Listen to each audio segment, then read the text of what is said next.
The first time I looked at Forge World, and I was like, oh, hey, cool, oh, holy, you guys did what?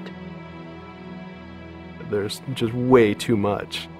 You can't keep it all in your head at once. It was so beyond our production capability. We were just like, that's crazy. We can't do that. I couldn't stop the artist who started creating it.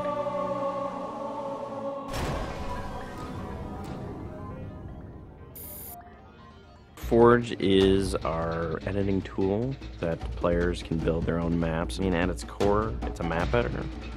We always had this vision right from the get-go, which is anyone can build anything. Giving the fans the tools, they can take it and run with it and make it their own. Forge World actually started as 5 separate maps. And I said, wouldn't it be cool if you could play this and go over there and then play over there if you wanted? And Forge World was born. There were a lot of people telling us that, no, you cannot ship this as one big map. We have this awesome new automatically generated LOD system called impostering that makes objects that are really far away really cheap to draw. We're pushing what we can do with the Forge budget, so that lets us have many more objects up on the screen at once, which lets us put more objects into Forge. Interesting to take the Banshee or Falcon out for a spin in Forge World, because it actually takes a while to get from one end to the other. The second you come into this space, you should know that you're on Halo. Our old friend, the Forerunners, come back, because the Forerunners create all sorts of cool, interesting pieces of geometry. We wanted to give people a variety of locations that they could forge in a different way. So a gulch, an island, an interior, a very small outdoor pocket, and then the rock, which was kind of based off Ascension. Let's use a lot of interesting parts in it so that people can manipulate it or we can change it. Why don't we bring back Blood Gulch and carve it all up into pieces so that people can start manipulating it in interesting ways. And then Sanctuary was the other one. The Cage and Paradiso, that's just Chad and I playing with a map editor and actually building cool maps within Forge World. We were doing that exactly how the fans would do that. we definitely looked at what we did in Halo 3 and said, what can we learn from this? It's one thing to build just a stunning amount of map variants, but nobody was expecting Forge art, I don't think. That was just a completely, whoa, what? The Rube Goldberg machines, yeah, those are everywhere.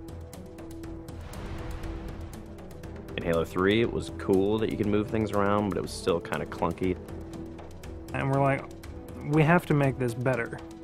What are some of the tricks that the community is using, and how can we make those not be tricks and just make those be tools? We took that stuff and made it like a real feature. There's normal, phased, and fixed. So normal is like Halo 3 style, it bumps into stuff when you let it go and it falls to the ground and moves around and stuff. And fixed is the same thing, except when you let it go, it stays exactly where it was.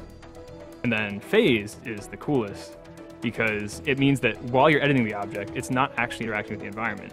You can put it through a wall, you can put it, through other objects. Which changed everything for Forge, immediately. It's much easier to build a Forge space. There's snaps and rotates and degrees and units that you can move things. You can be very precise.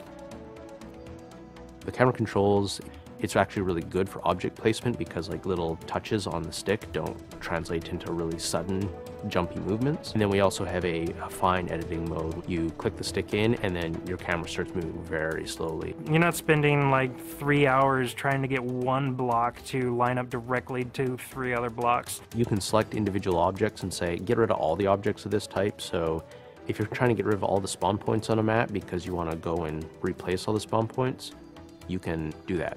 You can do custom colors. You can take these Forge pieces and say, hey, that's blue. So the blue base can truly look like the blue base. Reach's expanded sandbox includes new things like, jetpacks. And if people want to build some sort of 3D map and really make use of the jetpack, they can do that now.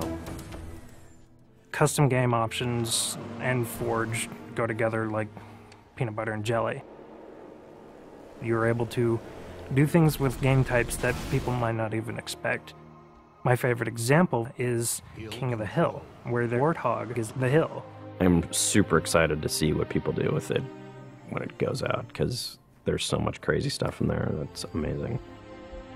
We are shipping maps on the disc that we made in Forge ourselves. So The tools are there. If you have the time and the talent, you can make it. The community is just going to outstrip us and spank us. With the new tagging system, you can save a forged variant, you can post it to your file share, and then you can say, you know, sweet new map. Things that are good are downloaded by a lot of people and passed around to a lot of people, and that makes the really sweet stuff bubble up to the top. I'm looking forward to what the next big community game type is going to be.